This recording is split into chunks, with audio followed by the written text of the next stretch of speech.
বীরভূমের তৃণমূলের ফের ভাঙন, একাধিক তৃণমূল কর্মী সমর্থক তৃণমূল ছেড়ে বিজেপিতে যোগদান। বীরভূম জেলা জুড়ে 3 দিন বীরভূম জেলা তৃণমূল কংগ্রেস কোর কমিটির মহা মিছিল করেও হলো না শেষ রক্ষা। বীরভূম জেলা জুড়ে অব্যাহত থাকছে তৃণমূলের ভাঙন প্রক্রিয়া। তৃণমূলের সেই মহা মিছিলের 3 দিনই বীরভূম জেলা জুড়ে একাধিক তৃণমূল কংগ্রেস কর্মী সমর্থক তৃণমূল কংগ্রেস ছেড়ে বিজেপিতে যোগদান করেন। তারপরেই সদ্য প্রাক্তন তৃণমূল কংগ্রেসের বীরভূম জেলা সভাপতি অনুব্রত মণ্ডলের ভাইরাল হওয়া অডিও ক্লিপ সমাজ মাধ্যমে আসতেই শোরগোল পড়ে যায় পুরো রাজনৈতিক মহল। আর তার একদিন পরেই সমাজ মাধ্যমে বোলপুরের আয়ুষীকে হুমকি দেওয়ার জন্য 6 বছরের জন্য সাসপেন্ড করে বীরভূমের তৃণমূল ছাত্র পরিষদের সভাপতি বিক্রমজিৎ সাউকে।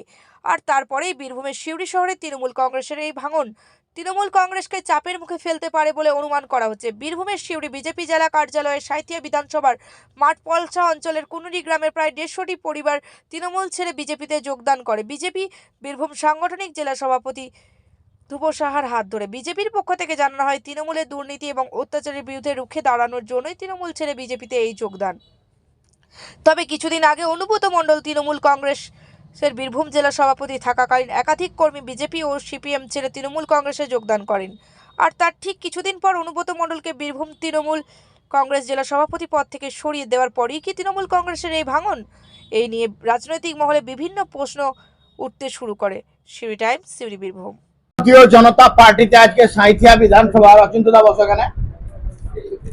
অচিন্তদা আমাদের বিজেপির বিধানসভার কনভেনার ছিল 2021-এর নির্বাচনে এবং মন্ডলের প্রেসিডেন্ট ছিল তার আগে। তো ভোট পরবর্তী হিংসার সময় আমাদের অচিন্ত দাস বাধ্য হয়েছিল তৃণমূলের ঝান্ডা ধরতে। গিরিধারী সরকার পরিহারপুরের 184 নম্বর বুথে আমাদের লড়াকো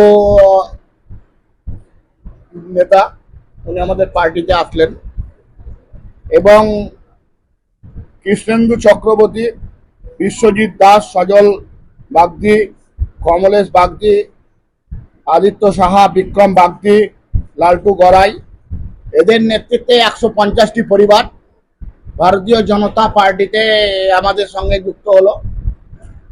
সাঁইথিয়া বিধানসভায় ভারতীয় জনতা পার্টির হাত শক্ত হবে এবং আপনারা দেখবেন যে দিন প্রতিদিন বিন্দু বিন্দু করে সিন্ধুতে রূপান্তরিত হচ্ছে ভারতীয় জনতা পার্টি।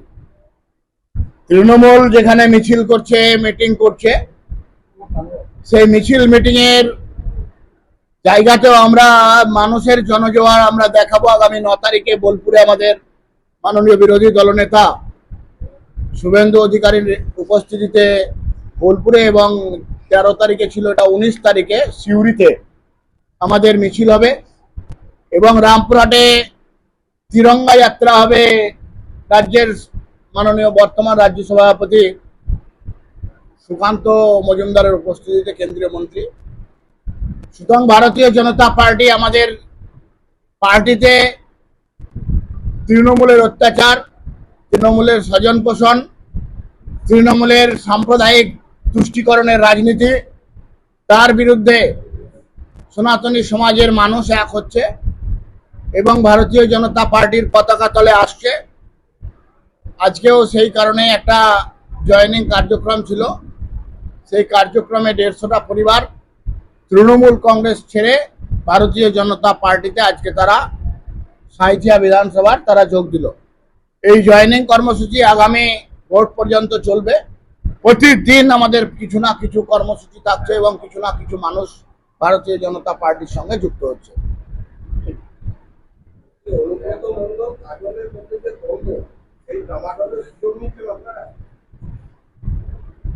আপনারা অনুব্রত মণ্ডল কাজলের দামাডল বলছেন, আবার কেউ কেউ বলছেন যে মমতা ব্যানার্জি, অভিষেক ব্যানার্জির দামাডল। আমরা দেখছি পশ্চিমবাংলার ডামাডোল অবস্থা। বেকার যুবক, শিক্ষিত মেধাযুক্ত যুবক, যোগ্যতা সম্পন্ন যুবক চাকরি হারিয়েছে, সরকারি কর্মচারীরা ডিএ পাচ্ছে না, স্বাস্থ্য পরিষেবা বেহাল হয়ে পড়েছে, শিক্ষা দপ্তরের প্রাক্তন শিক্ষামন্ত্রী থেকে শিক্ষা সচিব সবাই ছেলে, রাজ্যে রোজগার নাই, শিল্প নাই, কল নাই, কারখানা নাই, বিদ্যুৎ নাই, সর্বক্ষেত্রে নাই আর নাই। সেই নাই পরিস্থিতি থেকে বাংলার মানুষ মুক্তি চায়। বাংলার মানুষ Trinamool, tata bye bye, Hirak নানি বাই বাই, বাংলার মানুষ বলছে, বীরভূমের মানুষ তার সঙ্গে সাড়া দিচ্ছে। এবং তৃণমূলের যে ক্ষেত্রে একটা নেতৃত্ব ঠিক করতে পারে না, যে দল বীরভূমের মানুষ, মাটি মানুষের কথা বলে, মায়েদেরকে কুৎসিত অপকথা কুকথা বলে, সেই দলের প্রতি নেতৃত্বহীনতায় ভোগা দলের প্রতি মানুষ আর ভরসা রাখতে পারছে না।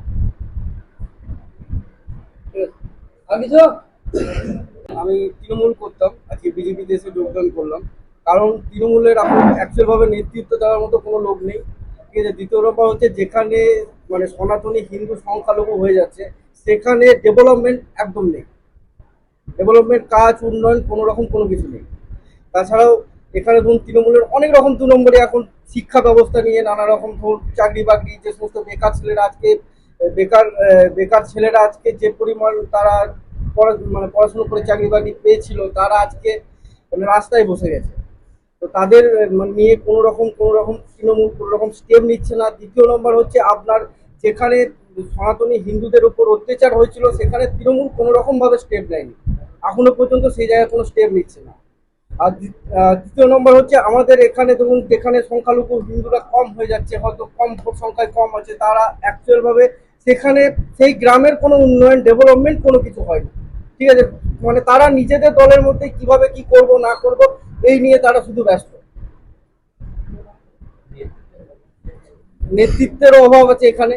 এখানে আমাদের তৃণমূলের প্রথম কথা হচ্ছে নেতৃত্বের অভাব আছে। কারণ এখানে ঠিক মতো নেতা নেই, বীরভূম ডিস্ট্রিক্টে ঠিক মতো ভাবে নেতা নেই। আজকে দলের মধ্যে খাবাখাবি, সেটা আপনারা পরিষ্কার কথা দেখতে পাচ্ছেন যে দলের মধ্যে যেরকম ভাবে খাবাখাবি চলছে। তো কোর কমিটি নিয়ে গঠন করছে, আজকে কোর কমিটির নিজস্ব কোনো ঠিক নেই। ঠিক আছে, তারপরে কোনো একটা সভাপতি নেই, সভাপতি ঠিক করতে পারছে না তৃণমূল। এই কারণেই আমার এখানে মানে বিজেপিতে আসা। এবং সব থেকে বড় ব্যাপার হচ্ছে নরেন্দ্র মোদীজি হাত ধরে কিছু ডেভেলপমেন্ট উন্নয়ন কিছু করার জন্য আমাদের এই বিজেপিতে আসা। গ্রাম্য পদে ছিলাম। গ্রাম্য আমার পাড়ার দেখাশুনো যেটা আমি করতাম। আর অ্যাকচুয়াল ভাবে পদ বলতে গেলে ওদেরই মানে অ্যাকচুয়াল আমাদের সংসদ হিসাবে যদি আমি কথা বলি, তাহলে আমাদের সংসদে দেখুন হিন্দু সংখ্যা কম আছে।